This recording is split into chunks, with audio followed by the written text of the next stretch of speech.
चलिए बच्चों, real number में आगे कॉन्सेप्ट्स को पढ़ते हैं। और जो रियल नंबर का सबसे इम्पोर्टेंट पार्ट है आज वो मैं कराने जा रहा हूँ। बच्चे इस पार्ट का बहुत ही बेसब्री से इंतज़ार करते हैं क्योंकि ये दो कठिन भी है और हर साल आपके बोर्ड में आता ही आता है। यानी कि ये जो क्वेश्चन है आपके या तो 3 मार्क्स या फिर 4 मार्क्स में बोर्ड में आता ही आता है रियल नंबर से। यानी कि जो स्टार्टिंग में मैंने बताया था कि इससे 4 to 6 मार्क्स के आते हैं, तो एक क्वेश्चन तो यही से हो गया और एक क्वेश्चन जो है आपके वो जितने पीछे की चीज़ें पढ़ाई हैं उसमें से कुछ भी आपको दे सकता है। यूजुअली वर्ड प्रॉब्लम ही देता है, लेकिन आप कुछ कह नहीं सकते। लेकिन हाँ, इस क्वेश्चन के बारे में श्योरिटी रहती है कि ये क्वेश्चन इरेशनल प्रूफ करने वाले से आएगा ही आएगा। तो बच्चों आइए ध्यान से इसको सीखते हैं ताकि आप कम से कम ये 4 नंबर या 3 नंबर अपना सिक्योर कर सके, क्योंकि ये आपके SA1 या फिर बोर्ड का एग्जाम होगा, कोई भी एग्जाम होगा 10th में, उसमें ज़रूर पूछा जाता है। तो बच्चों इर्रेशनल नंबर क्या होता है? वो नंबर होते हैं, दो क्राइटेरिया है। 9th में आप पढ़े हैं कि इर्रेशनल नंबर वो नंबर होंगे जिनको पहली बात P/Q के फॉर्म में एक्सप्रेस न कर पाए, और दूसरी बात कि अगर एक्सप्रेस कर पाए तो वो नॉन टर्मिनेटिंग हो। यानी कि ऐसे नंबर जिनको P/Q में एक्सप्रेस नहीं किया जा सकता, या फिर अगर किसी तरह से हम कर पाते हैं तो उनका जो डेसिमल एक्सपेंशन होगा, जो डेसिमल एक्सप्रेशन होगा, वो नॉन टर्मिनेटिंग होगा। दूसरी चीज़ फिर हम लोग दिमाग में अपने बैठा लेते हैं कि अगर कोई चीज़ स्क्वायर रूट में है, क्यूब रूट में है, और अगर उसका स्क्वायर रूट क्यूब रूट नहीं बन पाता है तो हम कहते हैं कि वो इर्रेशनल है। ठीक है, तो 9th में इतनी चीज़ें बच्चों हम सीखे थे। तो आइए अब 10th में क्या करते हैं, आपको ये टाइप 1 तरह का क्वेश्चन है कि प्रूफ करिए कि √2 क्या है आपका इर्रेशनल है। तो इसको कैसे हम प्रूफ करेंगे? देखिए, किसी भी चीज़ को बच्चों 9th में आपने सीखा होगा, ट्रायंगल था, सर्कल था, पैरेललोग्राम था, बहुत तरह के प्रूफ थे। तो प्रूफ को करने के आपके दो तरीके होते हैं। एक तो जो चीज़ कह रहा है उसी को लेके चलिए और लास्ट में प्रूफ कर दीजिए। 9th में बहुत सारे प्रूफ हमने इसी तरह से किए हैं, ट्रायंगल में किया है, पैरेललोग्राम में किया है, सर्कल में किया है। एक दूसरे टाइप का प्रूफ होता है जो आपने शायद एक आध दो क्वेश्चन 9th में देखा होगा कि कंट्राडिक्शन मेथड से करते हैं। मतलब क्या है कंट्राडिक्शन में? कि जो कह रहा है वो हम नहीं करेंगे बल्कि उसके अपोजिट करेंगे, और अपोजिट जब करेंगे और लास्ट में वो चीज़ अगर गलत हो जाएगी तब हम कहेंगे कि जो हमने लिया था स्टार्टिंग में, जो इनिशियल में सपोज किया था वो हमने गलत सपोज किया था। इसीलिए जो क्वेश्चन में दिया हुआ है वो चीज़ क्या हो जाएगी? सही हो जाएगी।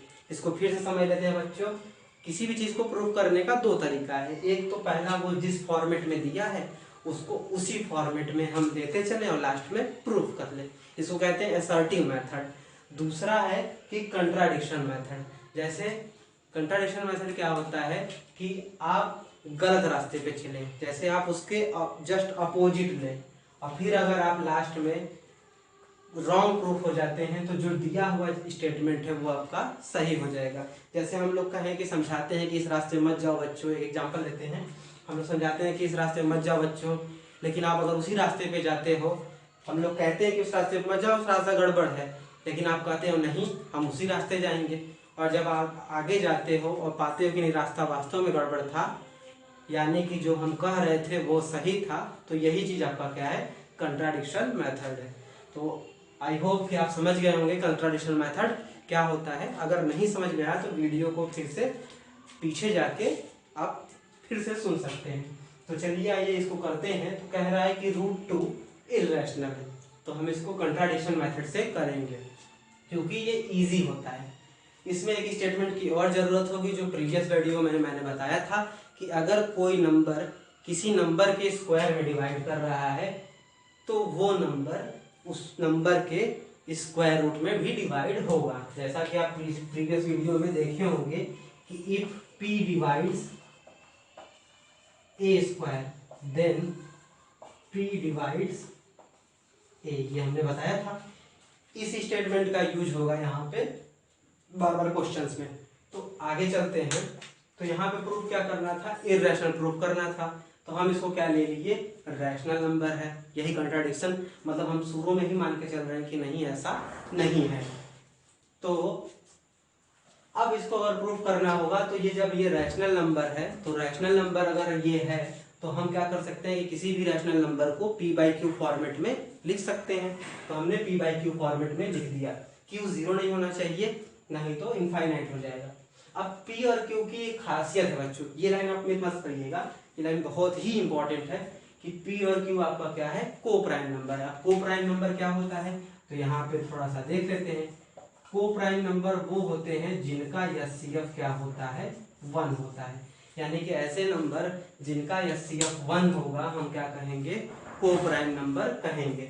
यानी कि p और q हमको ऐसा लेना है कि उन दोनों में कोई कॉमन चीज ना आए। कॉमन चीज केवल क्या है, 1 है। एचसीएफ का तो ये मतलब होता है कि कॉमन दोनों में जो चीज आए। जैसे कि अगर आप p बाई क्यू लेना है तो आप 2/8 नहीं ले सकते। क्यों, क्योंकि 2 इसमें भी आ जा रहा है और इसमें भी आ जा रहा है। तो ये चीज ध्यान रखिएगा कि p और q क्या होंगे, आपके को प्राइम नंबर होंगे। तो p और q कैसे लेंगे, फिर p और q ऐसे ले सकते हैं, 2/3 ले लीजिए, 2/5 ले लीजिए, ऐसे नंबर लेंगे। ऐसा इसलिए ले रहे हैं क्योंकि इन दोनों में एचसीएफ कितना है, 1 है। तो आइए अब इन सब चीज का यूज पड़ेगा, मतलब p डिवाइड से स्क्वायर देन p डिवाइड से, फिर को प्राइम नंबर क्या होता है कि एचसीएफ 1 होता है। इसका मतलब हमने बता दिया कि p और q को आप ऐसा लोगे कि इन दोनों का एचसीएफ लेने पे कितना आए, 1 आए। तो आगे प्रोसीड करते हैं। यहाँ हमने ले लिया, फिर दोनों साइड का क्या किया, स्क्वायर कर दिया, क्रॉस मल्टीप्लाई किया। अब क्या किया, 2 को यहाँ पे ट्रांसफर कर दिया। बच्चों बस आपको ये ध्यान रखना है इसमें कि यहाँ पे जो नंबर है, अगर ये नंबर बदल दिया जाएगा, जैसे √3 आ जाएगा, √5 आ जाएगा, √11 आ जाएगा, √7 आ जाएगा, तो उन सबको कैसे करोगे। तो जहाँ पे इस क्वेश्चन में मैंने जहाँ जहाँ 2 लिया है, अगर वो √3 आएगा तो वहां पर 3 बैठा देना है, बाकी सब कुछ ऐसे ही रहेगा। अगर √5 आएगा तो वहां पे बस 5 बैठा देना है। अगर 7 आएगा तो 7 बैठा देना है। मतलब जो भी नंबर रूट के अंदर आएगा बस वैसे का वैसे उस नंबर को इस पे फीड कर देना है। तो फिर यहाँ पे चलते हैं, स्टार्टिंग से अब समझाते हैं, क्योंकि जितनी चीजों की जरूरत थी वो सारी चीजें हम बता चुके हैं। अब स्टार्टिंग से फिर से बताते हैं। तो √2 = p बाई क्यू, स्क्वायर कर दिया, स्क्वायर करने के बाद क्रॉस मल्टीप्लाई कर दिया, 2 को यहाँ ले आए, p²/2। तो प्रीवियस वीडियो में मैंने बताया था, यहाँ का मतलब है कि p² में किससे डिवीजन हो रहा है, 2 से डिवीजन हो रहा है। तो यही लिखा हमने कि 2 डिवाइड्स p²। तो अब ये वाला स्टेटमेंट जो था ये यहाँ पे यूज होगा कि अगर p यानी 2 डिवाइड कर रहा है किसमें, p² में, तो 2 किसमें डिवाइड करेगा, a में यानी कि p में। तो आप ये वाली चीज यहाँ पे p की जगह 2 है, a² की जगह कितना है, p है। तो यहाँ पे ये जब लिख दिया हमने तो 2 डिवाइड करेगा किसमें, p² में। तो इस वाले स्टेटमेंट की मदद से 2 किसमें डिवाइड करेगा, p में। अब देखिए कोई चीज अगर किसी चीज में डिवाइड करती है तो उसका कुछ क्वोशंट आता है। इस चीज को हम ऐसे लिख सकते हैं, जैसे p डिवाइड कर रहा है तो p/2, और जब पूरी तरह से डिवीजन होगा तो कोई ना कोई क्वोशंट तो आएगा ही। अब हमको p के बारे में नहीं पता है कि वो क्या है, इसीलिए हम एक नंबर ले लेते हैं। अगर आप प्रीवियस वाला वीडियो देखे होंगे तो हमने उसमें बताया है आपको, लेकिन अगर वो चीज वहां पे क्लियर नहीं हो रही है तो फिर से यहाँ पे क्लियर कर दे रहे हैं। जैसे सपोज किए हमने कि p की वैल्यू ले लिया 4, ठीक है, p² 4 ले लिया, p हमारा 2 है ही, ठीक। तो यानी कि ये 2 से डिवाइड कर रहा है तो p 4 डिवाइडेड बाई 2 आ गया। फिर इसका स्क्वायर रूट लेंगे, 2 डिवाइडेड बाई 2 कितना आ गया, 1। तो ये जो है आपका, ये क्या है आपका p है, और ये आपका क्या है 2। तो p से जब हम 2 में डिवाइड कर रहे हैं तो कितना आ रहा है, 1 आ रहा है क्वेश्चन। लेकिन अगर सपोज करिए हम p² की वैल्यू बदल दें, p² की वैल्यू सपोज करिए हम ले लेते हैं 16, ठीक है। तो p/2 की वैल्यू कितनी आ जाएगी, 2 आ जाएगी। यानी कि जब हमने p² 4 लिया तो p/2 की वैल्यू कितनी आई, 2 आई। अगर कोई p² की वैल्यू सपोज करिए p² की वैल्यू 64 ले लें तो फिर p कितना हो जाएगा 8, और p/2 कितना हो जाएगा बच्चों, 4 हो जाएगा। यानी कि हम ये देख रहे हैं कि जैसे जैसे p² की वैल्यू बदल रहे हैं, ये जो डिवीजन के बाद जो कांस्टेंट आ रहा है यानी जो क्वोशंट आ रहा है वो आपका अलग अलग आ रहा है। यहाँ पे जब हमने 4 लिया था 1 आ रहा है, 16 लिया था 2 आ रहा है, 64 ले लिया क्या आ गया, 4 आ गया। तो यानी कि p की वैल्यू के ऊपर डिपेंड है आपका क्वोशंट। तो यहाँ पे तो p की वैल्यू फिक्स है नहीं, तो p की वैल्यू जब फिक्स नहीं है तो इसीलिए यहाँ पे जो कोशंट आएगा इसकी भी वैल्यू बच्चों फिक्स नहीं होगी। तो यहाँ पे इसीलिए हमने किया है कि जब p 2 से डिवाइड होगा तो कुछ ना कुछ कोशंट आएगा। अब p की वैल्यू हमको नहीं पता है तो इसलिए c की भी वैल्यू नहीं पता है। अगर p की वैल्यू पता रहती 4 तो c की वैल्यू कितनी आ जाती 1। p की वैल्यू पता रहती, p स्क्वायर की वैल्यू अगर पता रहती 16 तो c की वैल्यू क्या आ जाती 2। यानी p बदलेंगे तो c भी बदलेगा। इसी वजह से हमने इसको क्या ले लिया है, एक कांस्टेंट ले लिया। c यहाँ पे एक क्या है, कांस्टेंट।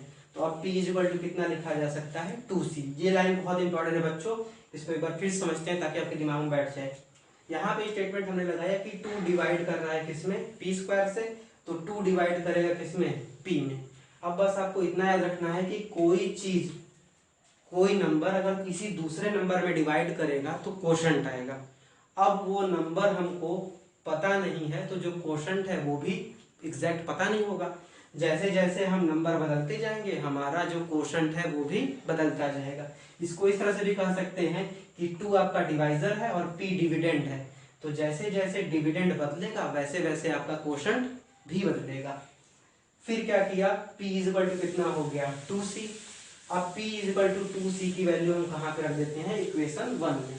यानी कि p स्क्वायर है तो p स्क्वायर करेंगे तो कितना आ जाएगा 4c स्क्वायर। 4c स्क्वायर यहाँ रख दिया और ये 2q स्क्वायर था, 2q स्क्वायर वैसे का वैसे बचा रहेगा। ये इक्वेशन 1 से चल रहा है बच्चों। अब क्या करते हैं कि 4 को इधर ले आते हैं, तो इधर मल्टीप्लाई कर रहा है, इधर जाएगा तो क्या करेगा आपका डिवाइड करेगा।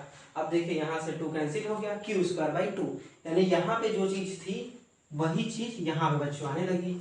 तो यहाँ पे हमने इंटरप्रिटेशन क्या निकाला था कि p स्क्वायर में किससे डिवीजन हो रहा है, 2 से। यानी 2 जो है डिवाइड कर रहा है किसको, p स्क्वायर को।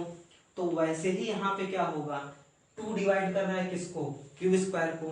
तो इस वाले स्टेटमेंट से जो फंडामेंटल था 2 किसको डिवाइड करेगा, q को। तो अब बच्चों यहाँ तक अगर आप समझ गए हैं तो फिर आगे अब बढ़ते हैं। तो देखिए, तो को प्राइम नंबर मैंने क्या बताया था, को प्राइम नंबर ये बताया था कि दोनों नंबर में कॉमन आपका केवल और केवल 1 होगा। लेकिन देखिए यहाँ पे p में भी कॉमन क्या आ गया, p में भी 2 से डिवाइड हो रहा है और q में भी किससे डिवाइड हो रहा है, 2 से डिवाइड हो रहा है। यानी कि p और q दोनों में कॉमन क्या आ गया 2।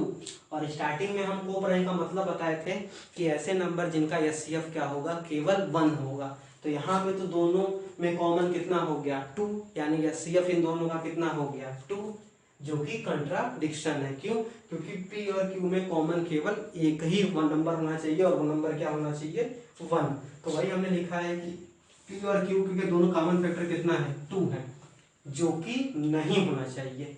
यानी कि ये क्या है, which is contradiction of assumption led by us. हमने ये अजम्पशन लिया था कि p और ये रैशनल नंबर है और रैशनल नंबर इस तरह से है कि इन दोनों में केवल और केवल 1 ही कॉमन फैक्टर आएगा। लेकिन हमारा यहाँ पे कितना आ रहा है फैक्टर कॉमन 2 आ रहा है। यानी कि जो हम लिए थे ये स्टेटमेंट हमारा क्या है, रॉन्ग है। यानी जो क्वेश्चन में कह रहा था वही चीज क्या है, सही है। इसको एक बार और जल्दी से समझ लेते हैं बच्चों। तो जब भी आपको कोई कहेगा कि इरेशनल प्रूफ करना है तो बस वहां पे याद रखिएगा नंबर चेंज करना है, मैंने बता दिया है। अब इसको कंट्राडिक्शन से करेंगे तो √2 को कहा है इरेशनल, रैशनल ले लिया। फिर p बाई क्यू कितना लेना है आपको, को प्राइम लेना है। को प्राइम का मतलब दोनों का एचसीएफ 1 होगा, यानी कि दोनों में कॉमन फैक्टर 1 आएगा। फिर स्क्वायर कर दिया, फिर क्या किया, p square equal to 2q square लिख लिया, 2 को इधर कर दिया। अब यहाँ पे जो प्रीवियस वीडियो वाला था और इसमें भी मैंने बताया है कि 2 डिवाइड कर रहा है p स्क्वायर को, तो 2 डिवाइड करेगा किसको, p को। जब भी कोई डिविडेंड में कोई डिवाइजर डिवाइड करेगा तो कोशंट आता है और कोशंट एक नंबर ही आता है। तो नंबर डिपेंड करता है डिविडेंड पे। अगर आप डिविडेंड चेंज करेंगे तो कोशंट भी क्या होगा, चेंज होगा। तो यहाँ पे हमने p बाई 2 की जगह कितना लिख दिया, c लिख दिया। तो p की जगह पे कितना लिख सकते हैं 2c। अब इस p की वैल्यू इक्वेशन 1 में उठा के रख देते हैं। फिर यहाँ से इसको सॉल्व करते हैं तो q स्क्वायर बाई 2 आ जाता है। यानी 2 डिवाइड कर रहा है किसमें, q स्क्वायर में, और फिर 2 किस में डिवाइड करेगा, q में। यानी 2 p में भी डिवाइड कर रहा है और 2 q में भी डिवाइड कर रहा है। यानी दोनों में कॉमन फैक्टर क्या हो गया 2।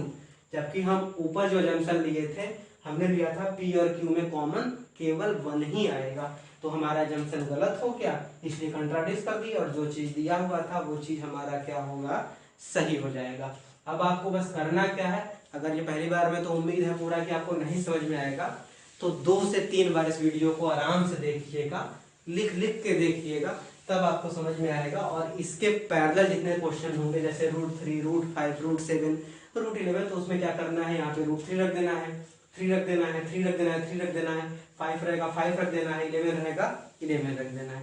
तो इसको 2 से 3 बार कम से कम देखिए, क्योंकि ये बहुत इंपॉर्टेंट है और आपके पेपर में जरूर आएगा। Thank you.